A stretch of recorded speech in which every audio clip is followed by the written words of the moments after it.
Irmãos,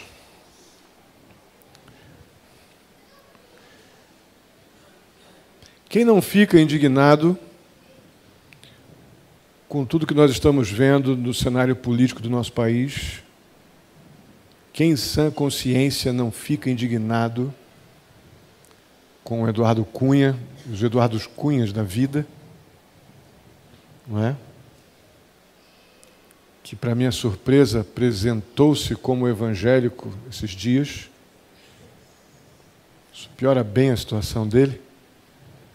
Não é? E ainda assim, esses homens, essas pessoas que estão no cenário político, tendem a apresentar-se como pessoas que, com as melhores das intenções, como pessoas boas que trabalham pelo país a fim de gerar o bem comum, o bem social, que amam a pátria e que são injustiçados quando sofrem algum tipo de represária ou têm suas imagens, segundo eles, denegridas. Logicamente, existem pessoas boas, de boa índole ali também, mas infelizmente não são a maioria. E se existem, estão a passos largos para deixar de existir pelo ambiente de corrupção, que é o nosso Congresso Nacional e a política do nosso país. Por que eu estou começando assim? Porque é uma tendência natural do ser humano de dizer que ele é bom. Eu não mato, eu não roubo, quero o bem das pessoas, quero que todo mundo tenha o seu trabalho, que todo mundo tenha a oportunidade de viver dignamente. Isso é muito legítimo. E com esses conceitos, com essa posição, com esses conceitos sobre si mesmos, as pessoas tendem a dizer que são tão boas que não precisam dessa tal salvação que os crentes oferecem. Vem um crente para mim dizer que eu preciso de salvação. Salvação do quê? Eu sou uma pessoa boa. Eu dou dinheiro para o pobre na rua. Eu ajudo no sopão quando vai ser distribuído lá na praça. Eu dou roupa para aqueles que estão, dou casaco para aqueles que estão com frio. Eu não faço coisa ruim para ninguém. Eu não preciso de salvação. Por quê? Mas eu creio em Deus. Eu creio em Jesus e não preciso de salvação. É um conceito muito comum. Concordam comigo? Ninguém nega que Jesus existe. Não nega que Deus existe, pelo menos de forma geral, e diz que é bom o suficiente porque crê então em Deus, porque não faz nenhum tipo de maldade, e não precisa dessa salvação que os crentes ficam falando para todo lado aí que ele precisa. É uma realidade que nós vivemos.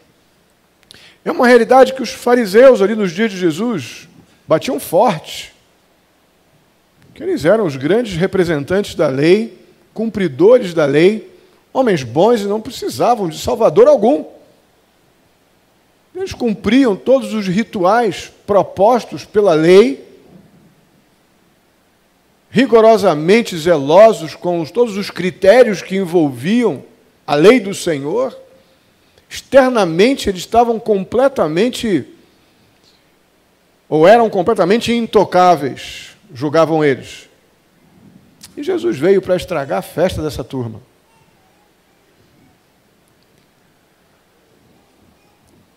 Abra sua Bíblia em Marcos capítulo 7.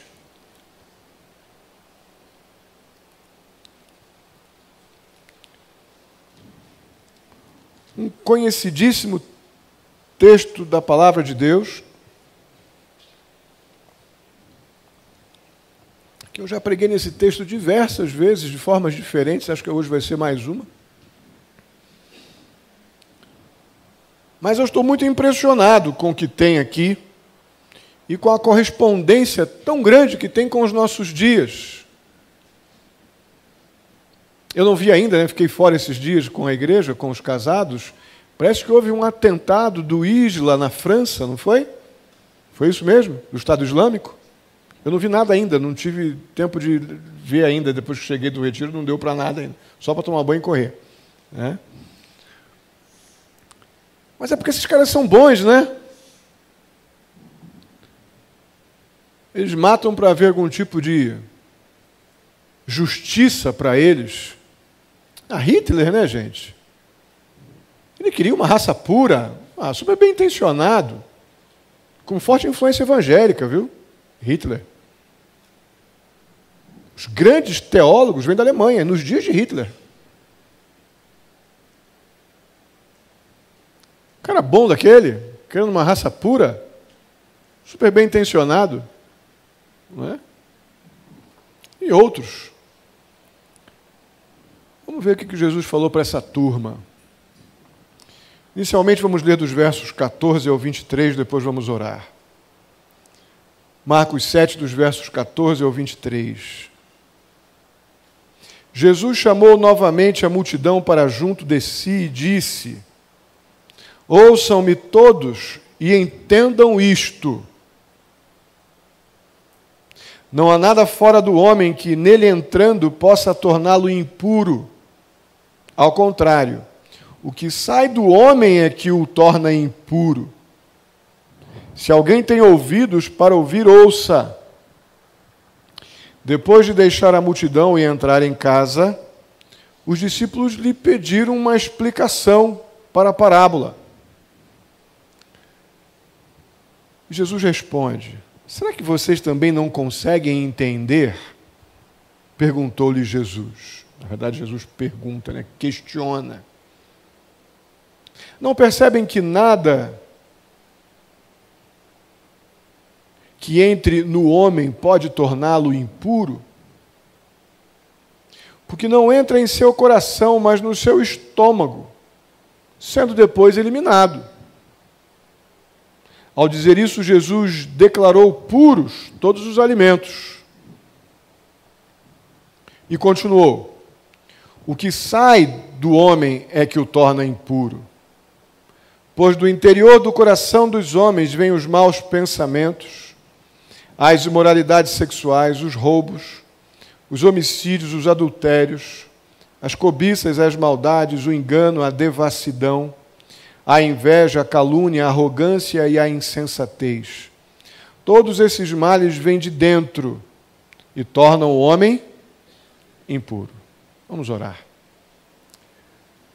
Santo Deus, muito obrigado por estarmos aqui mais uma vez reunidos em Teu nome para Te adorar, para reconhecer, ó Deus, a Tua grandeza, o Teu poder, a Tua soberania, para reconhecermos que a salvação, o perdão de pecados vem do Senhor.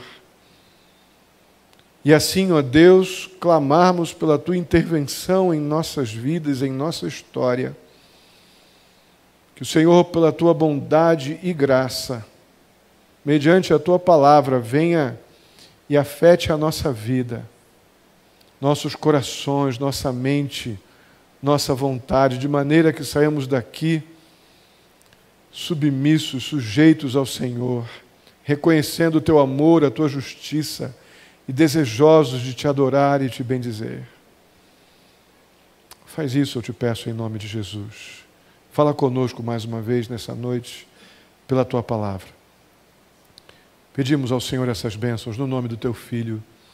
Amém. Muito bem. O que está acontecendo aqui começa no começo desse capítulo. Nos versos de 1 a 5, Jesus ouve as queixas dos seus acusadores fariseus, mestres da lei. Estavam dizendo para Jesus: Jesus, os teus discípulos, eles sentam para comer sem se sujeitarem ao cerimonial de purificação, sem lavar as mãos cerimonialmente. Eles estavam indignados. não com ir ali à pia e lavar a mão da poeira da rua, mas com aquilo que os fariseus consideravam antes da alimentação um cerimonial de purificação. A coisa era delicada. Você, antes de comer, precisava que o sacerdote levasse uma jarra e você ia para uma bacia, você levantava as mangas das roupas, com as mãos paralelas assim, parava com os dedos apontados para o alto, o sacerdote virava o jarro com água, aquela água escorria, mas você não podia deixar ela correr pelo teu braço, ela tinha que do pulso já descer para a bacia, você não podia esfregar as mãos, e depois que aquela água corria, você voltava a mão para baixo, e agora com os dedos apontados para baixo, recebia água de baixo para cima, mas, oi? De cima para baixo, né? E, é bom que vocês estão prestando atenção. Aí não poderiam esfregar as mãos, a ideia ali era bem cerimonial, para que eles pudessem, então, uma vez purificados, comer. Eles estavam zangados com Jesus, porque os discípulos de Jesus não faziam assim. E Jesus, nos versos 6 a 8, repreende aquela turma fortemente. Não é por aí, vocês estão invertendo coisas que não podem ser invertidas. Nos versos 9 a 13, Jesus desmascara aqueles homens falando da maneira como que eles manipulam aquilo que afirmam ser um símbolo de purificação, aquela manipulação cultural, aquela forma de dizer, olha, de tentar transmitir a ideia de que a maneira como nós judeus nos purificamos é a melhor. Era comum para os judeus terem esse ritual de purificação. Principalmente uma casta mais superior que tinha servos e estavam próximos aos sacerdotes, próximos a fariseus, que tinham quem fizesse esse derramar do jarro, enfim, não que os judeus não pudessem fazer isso nas suas casas. Mas eles julgavam, pela ideia do fariseu, que eles assim estavam conseguindo manter um estado de santidade, lavando as mãos com todo esse ritual, que daria a eles uma condição espiritual top.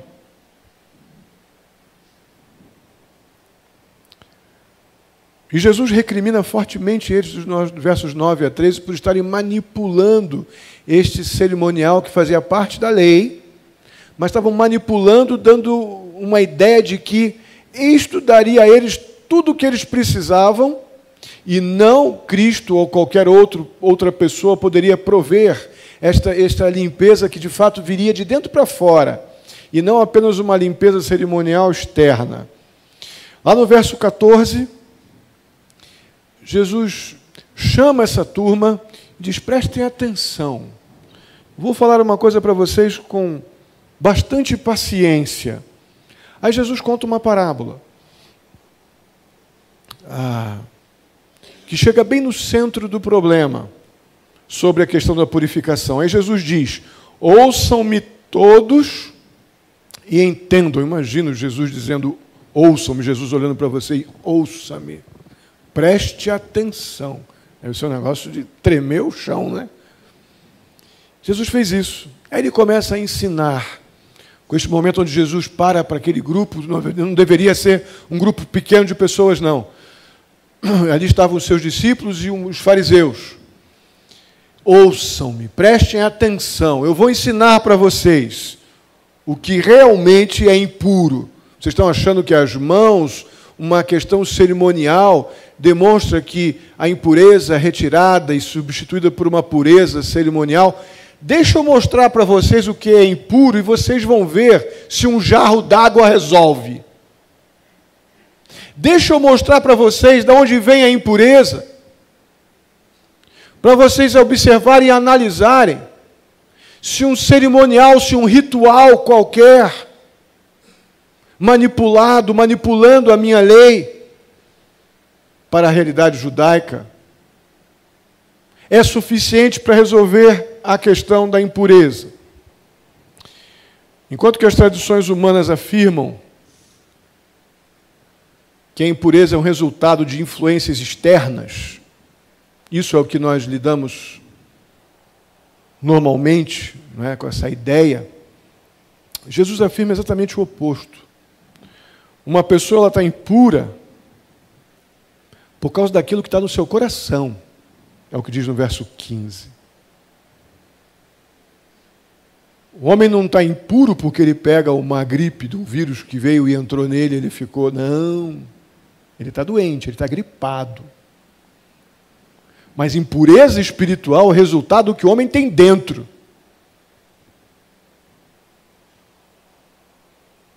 Irmãos, as circunstâncias da vida que nos cercam são muito dramáticas, sim. Estamos vivendo dias difíceis.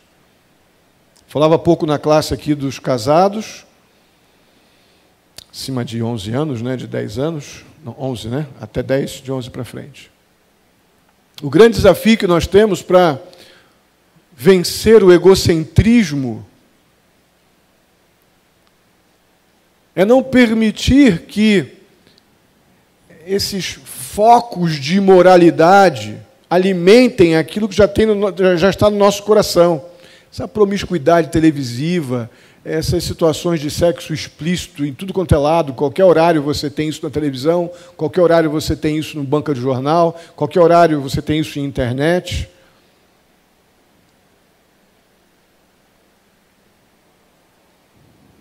As coisas, os tempos são difíceis. A gente vê esse momento político do nosso país terrível. O camarada tem a ousadia de dizer de novo essa semana: se me derrubarem, eu levo um monte comigo, disse o senhor Eduardo Cunha essa semana, de novo, presidente do Congresso Nacional. É um desastre. Estamos vivendo tempos que eu clamo pela intervenção do Senhor para diminuir essa coisa horrorosa. Diminuir, não passar, viu, meus irmãos, mas diminuir. Quando passar tudo, nós chegamos no céu. Amém? Isso aí. Dias difíceis, esse Estado Islâmico, que loucura. Enfim. Sabe o que me preocupa? Me ofende no sentido pessoal. Eu me ofendo comigo. Tenho me entristecido em alguns momentos de reflexão pessoal, que o que tem no meu coração é capaz de produzir coisas piores do que essas. O que o ser humano, crente ou não crente, o ser humano, pós-queda, depois do pecado de Adão e Eva, o que eles têm naturalmente, o que nós como seres humanos temos no coração, é uma bomba das mais terríveis, capazes de destruir muita coisa ao nosso redor, além da nossa própria vida.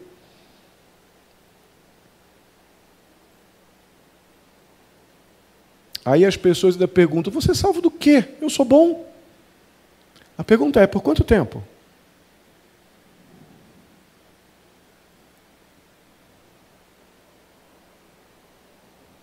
Os versos 17 a 19 nos dizem que os discípulos, tendo ouvido ali a parábola que Jesus fez, a parábola do verso 15, eles ficam perguntando para Jesus: o que significa isso? Não entendi.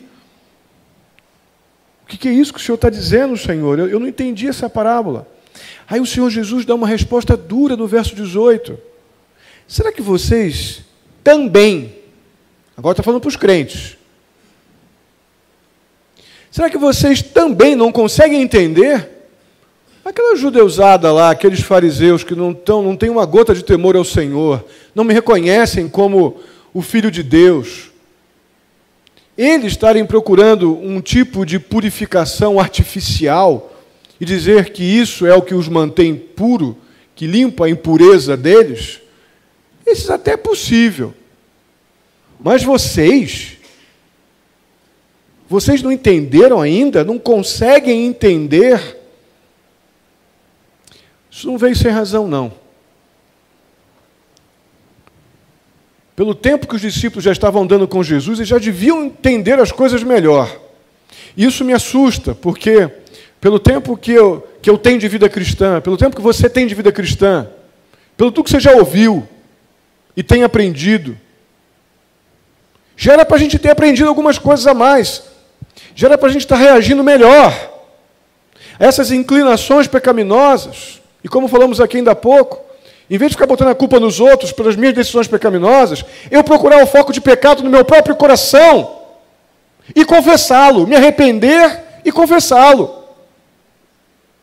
É tão prático a gente dizer que eu estou assim por causa do outro, né?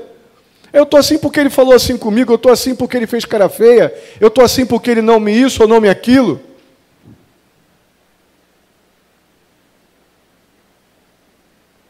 Quando a ordem bíblica é se confessarmos os nossos pecados. Vimos lá no retiro esses dias, a beça, né? 1 João 9. Eu só posso confessar o meu pecado se eu identificá-lo.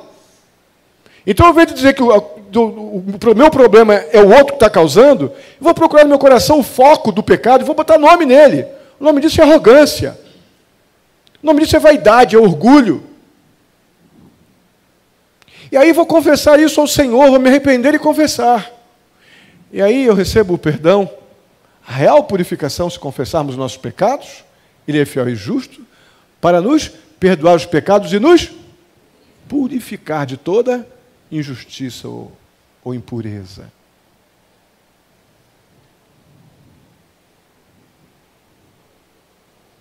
Aí Jesus, na metade do verso 18 e verso 19, explica então a parábola do verso 15, e ainda entra em detalhes. Cuidadosamente, o Senhor Jesus explica a parábola para os discípulos e detalhada e cuidadosamente, mas ainda não exaustivamente, o Senhor Jesus mastiga nos versos 20 a 22 por que ele está dizendo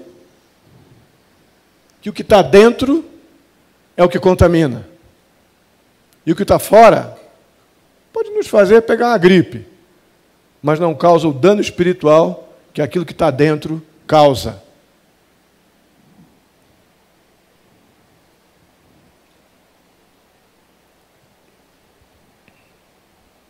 Aí Jesus vai citar, então, algumas capacidades que vêm do coração humano.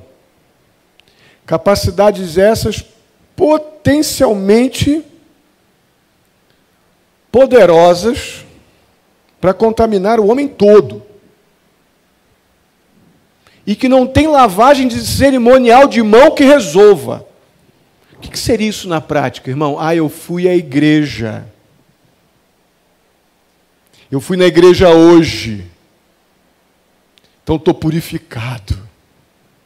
Hoje participei da ceia. Olha. Estou purificado, tomei lá o cálice, parece que era uma sanitária celestial. Ela desceu lavando tudo. Que engano. Que engano. Que engano nós acharmos que o cerimonial, que algum ritual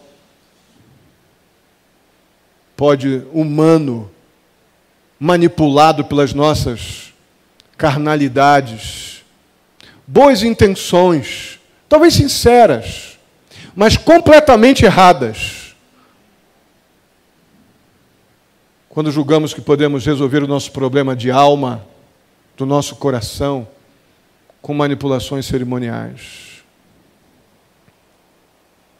Não é à toa que Jesus começa a mastigar isso para os discípulos, citando que aquilo que está dentro, no primeiro momento, Jesus diz, olha, o problema maior, ou melhor, numa lista de prioridades, nem sei se essa expressão é ideal, vamos dizer assim, mas na minha lista eu vou colocar primeiro aquilo que potencialmente contamina o homem por dentro, é aquilo que ele chama de maus pensamentos. Irmão, se a nossa mente não estiver cativa em Cristo, nós somos uma máquina de produzir imaginação má. Se nossa mente não estiver cheia de Deus e das coisas do Senhor, é uma máquina que trabalha 24 horas produzindo aquilo que é mal. Se eu estiver ainda, então, sujeito à ansiedade, eu produzo maldade não somente para os outros, mas contra mim também, porque a ansiedade nunca te elogia. A ansiedade nunca diz que você está bonito, ela diz que você está horrível e o outro é mais bonito que você. Isso ela faz.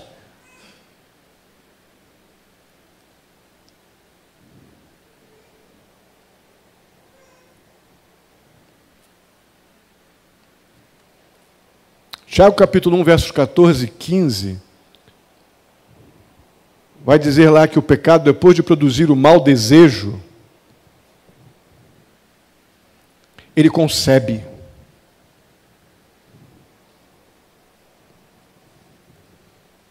Ele dá vida a outros pecados. Depois que minha mente, o meu coração produz um mau desejo, esse mau desejo ele concebe e produz todo tipo de filhotinhos. Todo tipo de hábitos pecaminosos. E é o que vem na sequência.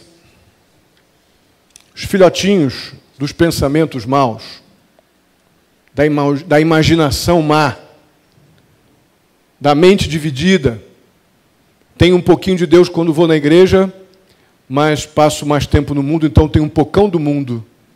Então essa mente dividida, geralmente ela é muito capaz de produzir pensamento mau, imaginação má. E a imaginação má, ela produz seus filhotinhos, de acordo com o texto de Tiago. O primeiro filhotinho do mau pensamento, é o que é dito, ou chamado de imoralidade sexual. A palavra aqui é uma palavra, nas Escrituras, chamada porneia,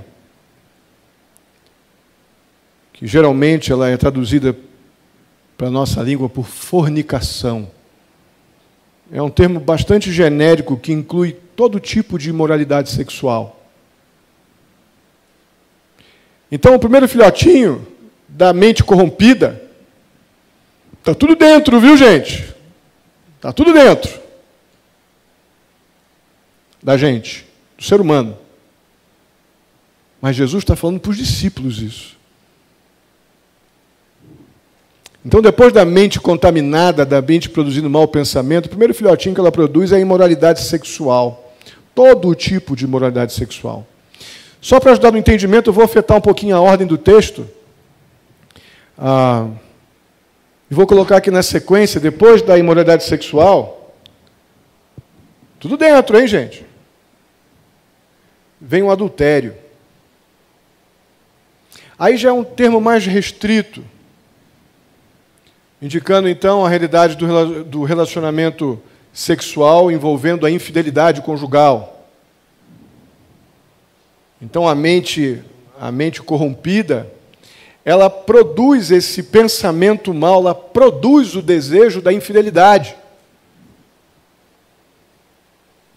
Interessante que, enquanto a imoralidade sexual, que seria a ideia da fornicação, ela tira a pureza moral da pessoa, o adultério rouba aquilo que pertence ao casamento, que é a fidelidade vitalícia. Se você olhar depois em Marcos 10, versos 2 a 12, você vai poder ler um pouco mais sobre isso. Mas existem outros tipos de roubo que se seguem aqui nessa lista que o Senhor Jesus está mastigando para os discípulos, para eles entenderem o que já deveriam ter entendido há um tempão, como nós. Aí vem a questão do roubo, ou roubar. A ideia de roubar a propriedade dos outros mesmo, roubar aquilo que não é teu, roubar o bem do outro. Assassinato, que agora não é roubar o bem, mas é roubar a vida. Assassinato, a gente pode não exatamente finalizar a ideia do assassinato como você dar um tiro em alguém, mas a gente mata pessoas de outras formas. Não é? Vem a cobiça, aquele desejo incontido de ter. Eu tenho que ter, eu tenho que possuir, eu tenho que ter coisas. E dentre muitas das facetas que a cobiça, para onde ela nos leva, ela tem a ideia principal de desejar muito, desejar ardentemente o que é do outro. Eu já tenho o meu, mas é aquela insatisfação enorme com o que você tem e você quer o do outro. Por quê? Porque eu quero poder. A cobiça ela precisa do poder para se sentir alimentada. Então, se eu tenho o do outro, eu agora tenho o meu e o do outro, então eu sou mais forte do que ele. A cobiça precisa desse tipo de encorajamento para subsistir. Está tudo dentro, viu, irmãos? Das pessoas que dizem assim, eu preciso de quê? Salvação. Salvação do quê? Eu não sou tão ruim assim. Eu dou esmola. Eu dou comida, dou casaco para o pessoal que está com frio. Eu, pecador? Não, eu sou pecador, mas eu vou à igreja. Então, já paguei meu pecado. Puxa, está barato o teu pecado, hein? Jesus foi um trouxa morrendo na cruz. Mas tem mais umas coisinhas aqui na lista. Ganância. Ganância é aquela ideia de você tentar juntar terra em cima de uma peneira. O que vai acontecer? Você vai botar terra, vai botar terra, vai botar terra, e vai estar vazando, vazando constantemente, ela nunca fica cheia. Isso é encontrado no coração daquele que busca, sim, busca felicidade. Busca felicidade em tudo, menos em Deus, menos no Senhor. O ganancioso, ele trabalha fortemente pela felicidade. Mas Deus, se puder ajudar nisso, ótimo, senão não me atrapalhe. Está tudo dentro, está tudo no coração. Não responsabiliza o outro, não. Isso é problema nosso. Está no coração do homem depois da queda. Não tem um bonzinho aqui. Aí vem a maldade ou a ideia da malícia. Isso descreve a pessoa que persegue mesmo, né? Ela corre atrás ativamente do mal. O desejo dela é prejudicar. Irmão, essa pessoa existe. Espero que ela não esteja aqui, pelo menos potencialmente. Mas a pessoa que trabalha pelo mal dos outros, opa, essa pessoa existe.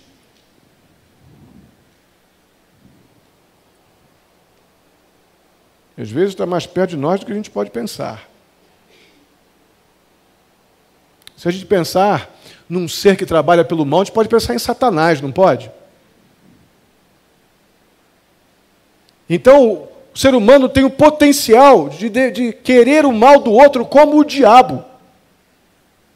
Está dentro do coração do homem. E essa pessoa não fica satisfeita sozinha, tem que corromper outros. É aquela ideia do bêbado no bar, que ele não está feliz enquanto ele não põe pica no copo de todo mundo. Ele está ali se embriagando, mas ele não fica contente enquanto os outros copos estão vazios. Ele vai acabar com o que ele não tem de dinheiro ainda, vai ficar devendo no bar, mas vai encher o copo de pinga de todo mundo. É bem a característica dessa maldade descrita aqui por Jesus. Eu quero o mal do outro, eu gasto tempo em pensar pelo mal do outro, ainda quero levar outros comigo a fazer o mesmo que eu faço. Essas pessoas geralmente são bem-sucedidas por um período. E aí vem o engano.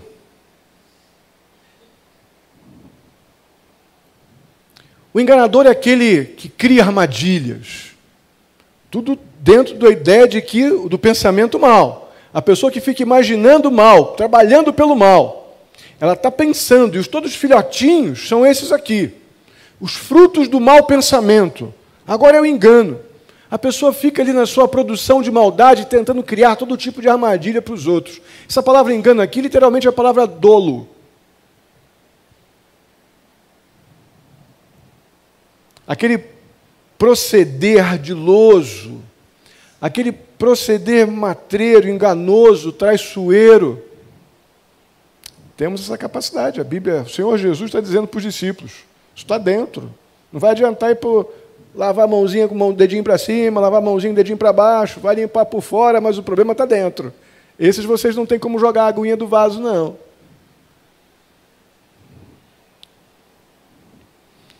Devassidão é a mesma ideia da lascívia ou indecência.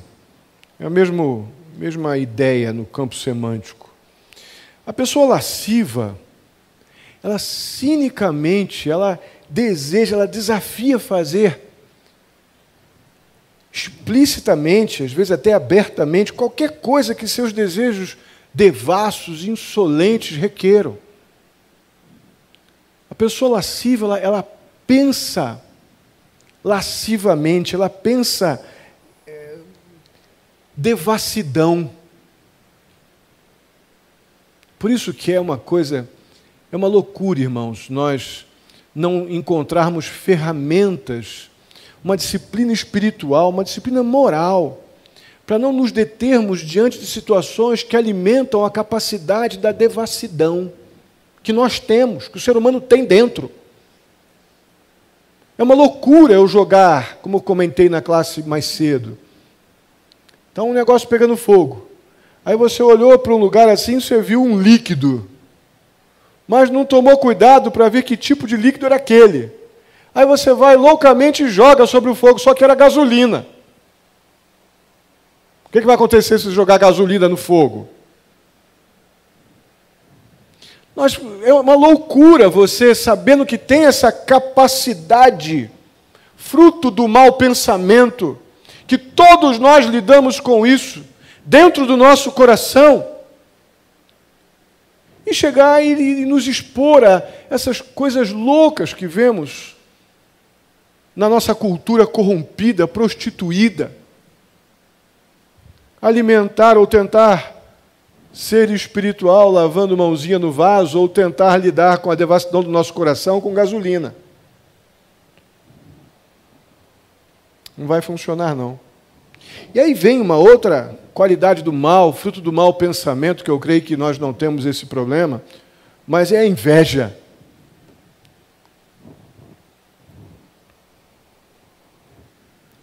E a inveja começa com um pensamento. A inveja começa com um pensamento enciumado.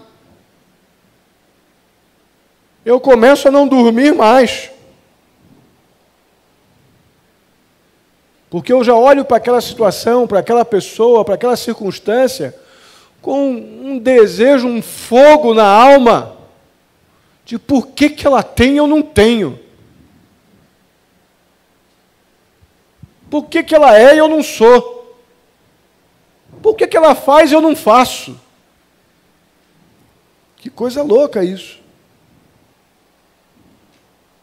Esse pensamento enciumado, descontrolado, ele é a raiz, sim, de muita amargura. Uma amargura que cresce, que floresce até. E essa amargura, ela produz uma florzinha chamada mesquinhez. Filhotinho do filhotinho.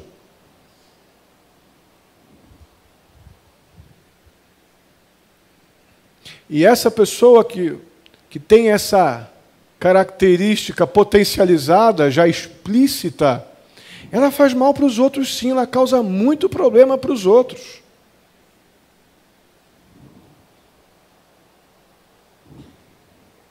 Uma outra coisinha do coração, essa lista não é exaustiva, isso é assustador. Calúnia, ou a ideia da maledicência. Uma fala difamatória sobre o outro é maledicência. A lista de Paulo diz que o maledicente difamador não herdará o reino dos céus. Como o caluniador, como o lascivo e outros. Depois vem o arrogante.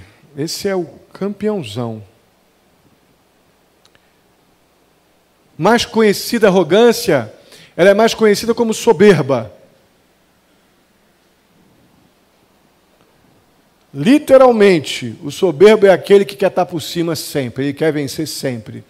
A palavra dele tem que ser a última, tem que ser a melhor, ele tem que ser amado, que é todo mundo ao seu redor. Ele é um satélite com astros rodando ao seu redor, com as estrelas rodando ao seu redor. Ele é o centro do universo. Tem que ser amado e aplaudido, porque ele é bom. E quando não vai para o extremo do ser bom, ele vai para o extremo de se julgar humilde e perseguido. Isso é um orgulho no potencial gigante. Não sei quem é pior, se é o que se julga o máximo e tem que ser super amado, ou é o que se julga o pobrezinho de Jesus, que tem que ter todo mundo com peninha dele. Isso é orgulho do mesmo jeito. Do mesmo jeito. Sabe onde é que você encontra isso? Dentro do seu coração. Isso não é culpa de ninguém. Está vendo um dos grandes motivos porque nós precisamos de salvação? Porque o nome disso é pecado também.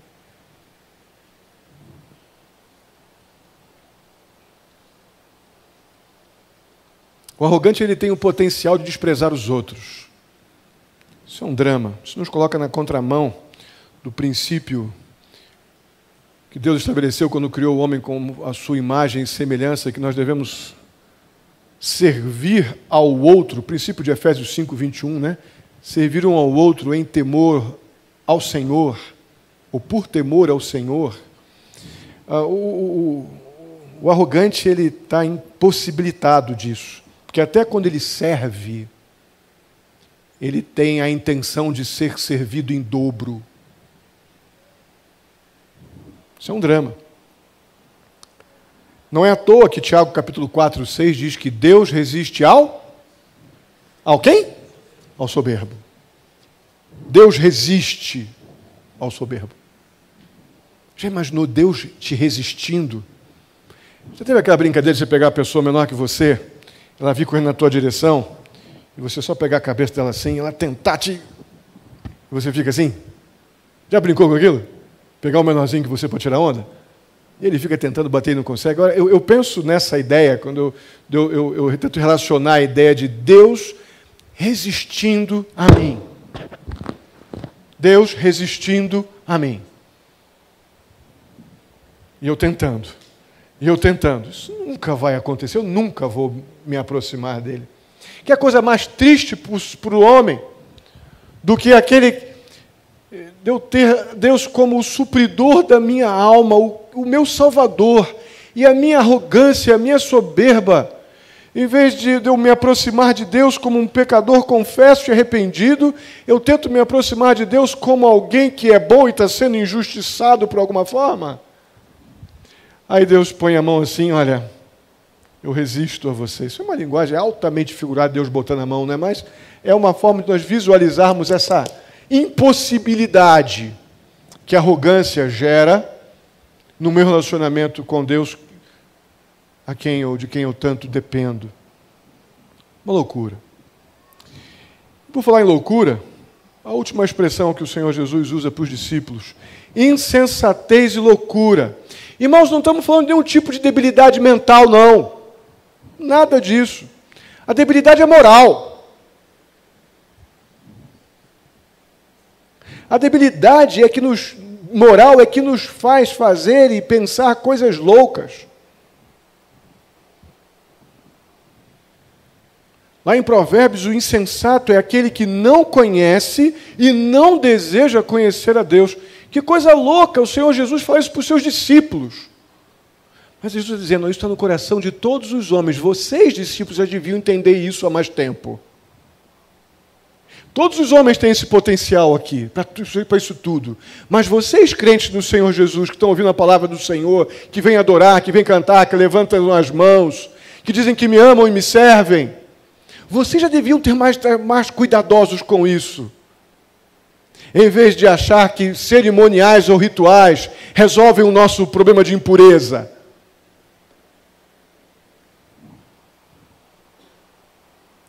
Irmãos, é uma lista realmente terrível. E essa lista apresenta coisas que saem do coração do homem, ou seja, vem de dentro.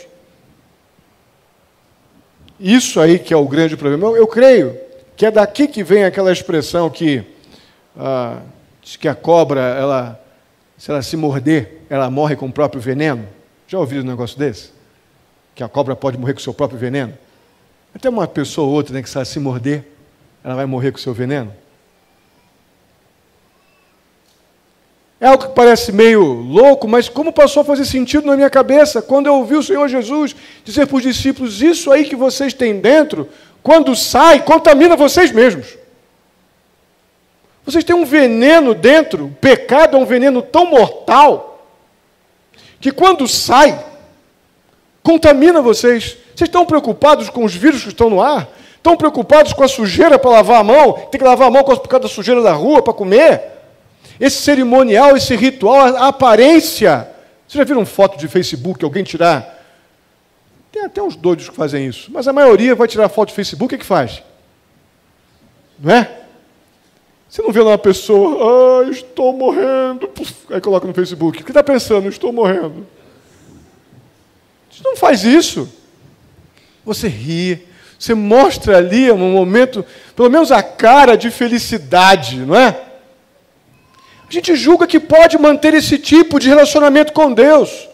Cara de felicidade, limpar a mão com os dedinhos para cima, dedinhos para baixo, cheio de rituais evangélicos. Quando o que sai do coração, que se não tiver muito bem tratado pelo poder, pelo Espírito de Deus, aquilo vai sair, vai me contaminar de uma tal forma que é aquilo que vai me envenenar.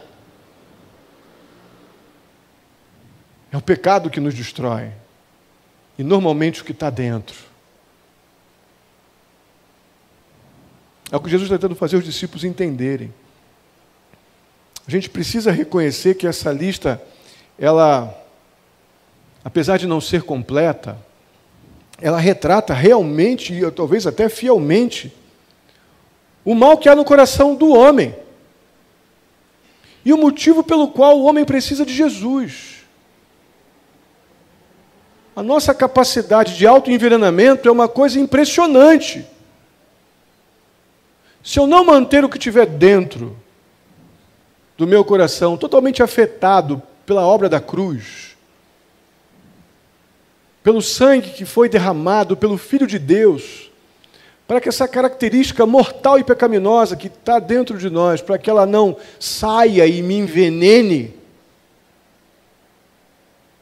eu preciso de uma consciência enorme do meu potencial para pecar e do potencial de Deus para salvar, para nos libertar da morte que o pecado causa, do envenenamento que o pecado causa.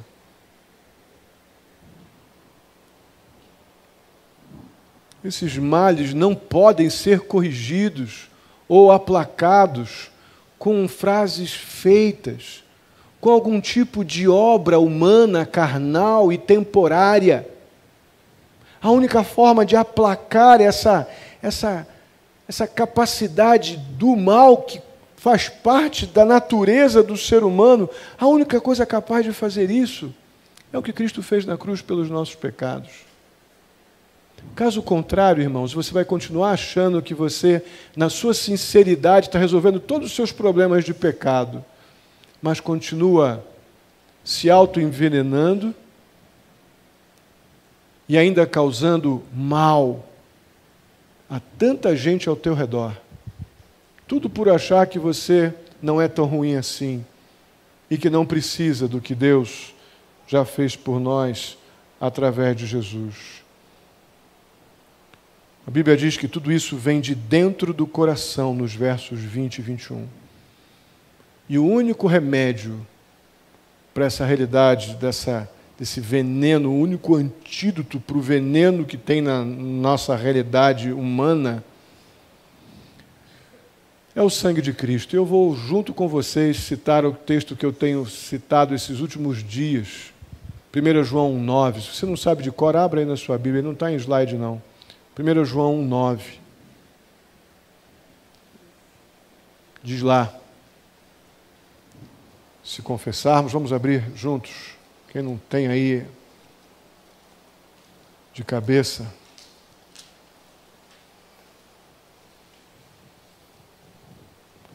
Vamos juntos? Se confessarmos os nossos pecados, Ele é fiel e justo para perdoar os nossos pecados e nos purificar de toda injustiça. Irmãos, lavar as mãos é mole, coração, só Jesus. É impossível nós termos uma vida aceitável para Deus, uma vida que Deus tenha prazer com essa capacidade potencializada pelos nossos desejos de pecar. As capacidades estão dentro de nós. Mas quando eu não estou sujeito ao que Cristo fez na cruz pelos meus pecados, quando eu não percebo o dano que o pecado causa à minha vida e à vida de quem está ao meu redor, eu potencializo essas capacidades. E é impossível você tentar adorar a Deus servindo aos desejos mais corrompidos que estão dentro do nosso coração. Você vai ter que escolher a quem servir. Vai ter que tomar uma decisão. Eu quero terminar esta mensagem repetindo com os irmãos o que está lá na oração de Jesus, em João capítulo 17, verso 17. O Senhor Jesus, ele ora pelos seus discípulos, naquele momento onde ele está deixando pessoalmente o convívio com os discípulos, ele intercede a Deus por aquele que ele chama os seus discípulos de seus amigos, esses mesmos que ele está aqui exortando no trecho que nós estamos lendo de Marcos 7. Jesus diz e pede a Deus: Senhor, santifica-os na verdade, a tua palavra é a verdade. Irmãos,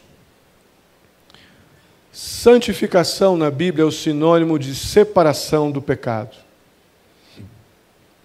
O Senhor Jesus pede a Deus: Senhor, santifica esses homens, santifica os meus discípulos, limpa, separa, preserva na verdade. A verdade é a tua palavra. A tua palavra é a verdade, que eles sejam purificados, limpos, separados, santificados pela tua palavra. Irmãos, quando a gente bate tão fortemente na tecla aqui na igreja, não abra mão de ler a tua Bíblia todos os dias.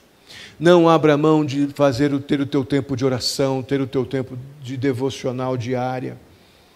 Não cometa o suicídio espiritual de relacionar-se com Deus dominicalmente ou oportunisticamente. O que está dentro de nós tem um poder de matar, de envenenar, de corromper, de destruir.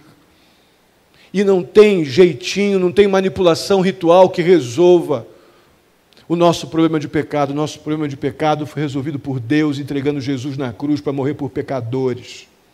Em vez de ficar botando culpa no outro, vai procurar o foco do teu pecado. Vai procurar em cada uma dessas áreas aqui qual delas que está potencializada. Vai confessar isso como pecado ao Senhor. Vai se arrepender e confessar, e Deus, por promessa, diz que Ele perdoa o pecado daquele que genuinamente o confessa, que está arrependido, ainda diz que limpa, que purifica, que lava. Por isso a oração que eu quero fazer agora, que vamos fazer juntos, pedindo a Deus: Senhor, santifica-me na verdade. A tua palavra é a verdade. Amém? Vamos ficar de pé, vamos orar.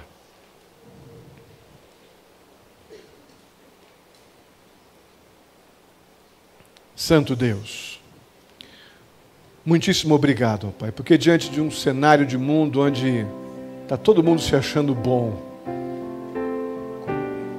todo tipo de prática promíscua, com mentira, com malícia, com maldade, estão aí pregando que são bons, e tem muita gente acreditando nisso.